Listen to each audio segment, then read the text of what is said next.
This video is about my screenplay, Elegant Eccentrics, which is since 2020, I've written 15 screenplays, and this one is like my favorite by far.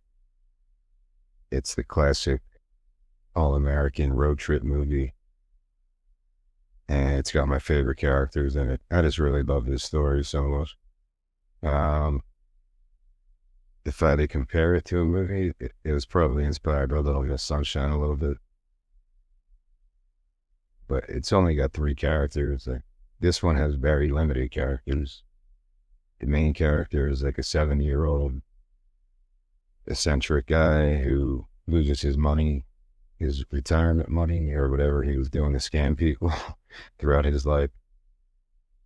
And now his son has to come get him from his retirement community and driving from Texas to California to live with his older sister. And I don't know why this story popped in my head. I was reading some like Russian literature stuff, so maybe that was inspired by some of that stuff. Um, Dostoevsky stuff. Maybe it was around that early 2020, 2021 when I came up with this idea, I think. But this one's weird because the first scene I wrote in college where it's the main character. Well, I don't want to ruin the first scene because it's kind of funny. But I wrote the first scene in college back in 2000, 2001. But I never formed the story until 2020, 2021. So it's a road trip movie by the second act. Yish is Kim's. I don't know where I came up with these names either. I just, whatever name pops in my head first, I use.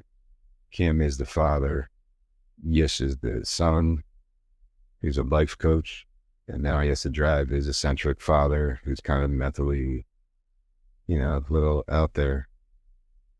The father spent his life drug dealing and conning people and getting by however he could, gambling, that lifestyle.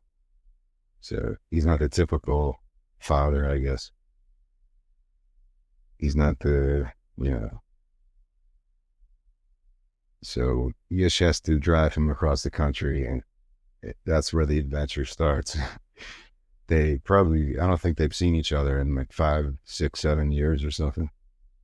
So throughout the film, throughout the screenplay, there's a lot of flashbacks.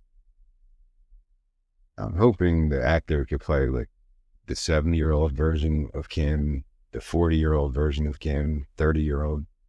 Maybe they could pull that off so you don't have to get different people. And maybe for Yish too. Although there is a role for like a 14-year-old Yish. So you need to find a younger version of him. And they're the two main characters. The whole movie is just them two talking and going through crazy stuff. And bonding over stuff. Along the way, by the third act, they meet a 14-year-old drifter girl named Gillian. And she's kind of a con artist too. She tries to like steal their wallet and whatever. They end up on the road together, all three of them, and they drive to California. I guess the final 10 or 20 pages is kind of a rushed ending. Maybe not by design. It's just the pacing kind of picks up at the end. They finally get to California and meet with Agatha, and things don't really work out too well. And so the last 10 or 15 minutes, they find a casino, and I don't want to ruin how everything ends if anyone ever chooses to read this. But yeah, none of these characters are based on my life. There's a little bit of me in like every character because I used to gamble a lot. And I love gambling movies. My favorite type of movie is gambling movies. For some reason, they're just exciting to me. And there's some comedy, there's some serious mental health stuff along the way. Kim attempts suicide twice. which isn't funny, but the way he does it kind of makes me giggle because I don't know if he's serious or not. I still don't know. I wrote this like 2 years ago, and every time I read it, I'm not sure if he's really serious or not. He just kind of he has a feeling of his foreboding feeling of his death or whatever. So he's kind of a I don't know what term to really use for his mental condition, but he's just an eccentric guy. Like I keep saying, when people watch this movie, they'll come out there and they'll be like, "Well, that Kim character is just like so and so from our family. That Agatha character is like just like so and so." Every family in the world will relate to these characters. In my opinion, the crazy conservative people, and then there's the crazy eccentric leftist people. So it's kind of a cool look at that, but it's not a political movie. It's not meant to be political at all. But it kind of displays the disparity within any family unit, and it's pretty interesting, I think.